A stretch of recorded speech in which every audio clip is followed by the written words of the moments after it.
มันเก็บทุกความผิดพลั้งเป็นคำเตือนให้เราเข้าใจชีวิตเริ่มต้นที่คำว่าฝ่าฟันขอเพียงใจเราเท่านั้นไม่หวั่นไหวบทชีวิ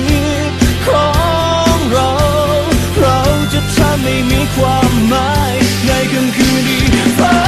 นั้นไม่มีดาวอยู่ตรงนี้ฉันยังคงก้าวไปและยังคงมีรักเธอเป็นแสงนำไปในคืนที่ลงทางนาทีที่ความฝันนั้นพร้อมเป็นเพื่อนกายเส้นทางนี้ฉันยังมีจุดหมายตราบใดที่ปลายท้องฟ้ามีแสงรำไรจะไปจนถึงแสงสุดท้าย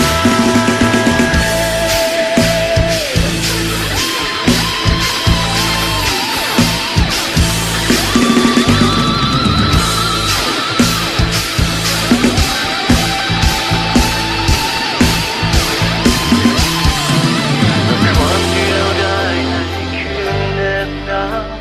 งานมองฟ้ายังนึกถึงวันเก่ามันคงจริงที่ทางยาวไกลก่อนหัวใจเฝ้าหน้ากับความมืดมิดขอให้รักยังคุ้มครองเราอยู่